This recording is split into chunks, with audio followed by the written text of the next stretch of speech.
আসসালামু আলাইকুম ভিউয়ার্স, কেমন আছেন সবাই? আশা করছি আল্লাহর রহমতে সবাই ভালো আছেন, সুস্থ আছেন। আমি আলহামদুলিল্লাহ ভালো আছি। আজকে যে রান্নাটা আমি আপনাদের সাথে শেয়ার করব, এই রান্নাটা আমি চিটাগাং থেকে শিখেছি। আশা করছি শেষ পর্যন্ত আমার সাথেই থাকবেন। তো রান্নাটা হচ্ছে মূলা দিয়ে মুরগির মাংস। তো মূলা দিয়ে মুরগির মাংস রান্না করার জন্য আমি সব কিছু রেডি করে নিয়েছি। অনেকেই ভাবতে পারেন মূলা দিয়ে মুরগির মাংস আবার কেমন হবে খেতে। রিয়েলি বলছি যে মূলা দিয়ে মুরগির মাংসটা এত টেস্টি হয় যে আপনি মাংস রেখে মূলাটাই খেতে বেশি পছন্দ করবেন।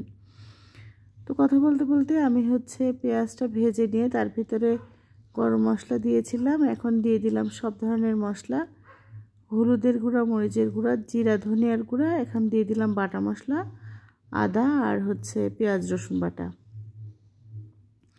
জিরা বাটা, সব মশলা দিয়ে বেশ কিছুক্ষণ কষিয়ে নেওয়ার পরে মুরগির মাংসগুলো দিয়ে দিচ্ছি। মুরগির মাংসটাও অনেকক্ষণ ধরে কষিয়ে নিতে হবে।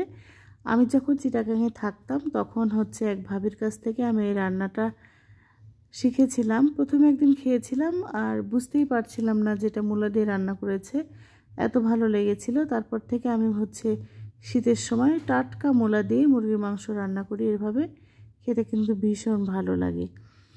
আর চিটাগাংয়ের সেই দিনগুলোর কথা খুব মনে পড়ে। আর চিটাগাংয়ের মানুষের কিন্তু এই মূলা দিয়ে মুরগির মাংসটা খুব একটা পছন্দের খাবার। তো ওখান থেকে শিখে আবার করা। এখন আমার বড় মেয়েটাও খুব পছন্দ করে মূলা দিয়ে মুরগির মাংস। এর আগেও আমি একদিন বাসায় রান্না করেছিলাম মূলা দিয়ে মুরগির মাংস। আর আমার হাজব্যান্ড মূলা খুব পছন্দ করে। তো আমি মূলার সাথে 2-4টা আলুও দিয়ে দিয়েছি। এখন মুরগিটা ভালোভাবে কষিয়ে নিয়ে তার ভিতরে আমি মূলা আর আলুগুলো দিয়ে দিলাম। এখন মূলা আলু দিয়েও বেশ কিছুক্ষণ ধরে ভালোভাবে কষিয়ে নিতে হবে ঢাকনা দিয়ে। আর আমি প্রথমেই বলছিলাম যে মাংসের চেয়ে মূলাটা খেতেই বেশি ভালো লাগবে। সত্যি আসলেই যে মাংসের চেয়ে মূলাটা খেতেই বেশি ভালো লাগে। যদি আপনারা মূলা দিয়ে মুরগির মাংস রান্না করেন, যারা মূলা খেতে পছন্দ করে না তারাও বুঝতে পারবে না যে আপনি মূলা দিয়ে মুরগির মাংস রান্না করেছেন। এত ভালো লাগে খেতে, মূলার কোনো গন্ধ থাকে না মশলার সাথে, আর মূলাটাই বেশি ভালো লাগে খেতে। তো আমার এই রান্না দেখে যদি আপনারা ভালো লাগে তাহলে ট্রাই করতে পারেন। তো বেশ কিছুক্ষণ ধরে ভালোভাবে কষিয়ে নিয়ে তারপরে আমি সামান্য পরিমাণে ঝোলের পানি দিয়ে দেব। আর আমি আমার ভাই বোনদের কাছে রিকোয়েস্ট করছি, যারা এখন পর্যন্ত আমার চ্যানেলটি সাবস্ক্রাইব করেননি, প্লিজ আমার চ্যানেলটি সাবস্ক্রাইব করবেন, লাইক কমেন্ট শেয়ার করে দিবেন। আপনাদের সাপোর্ট ভালোবাসা পেলে আমি সামনের দিনে এগিয়ে যেতে পারবো ইনশাআল্লাহ। তো মাংসটা ভালোভাবে কষিয়ে নেওয়া হয়ে গেছে, তারপরে মূলা দিয়েও কষানো হয়েছে।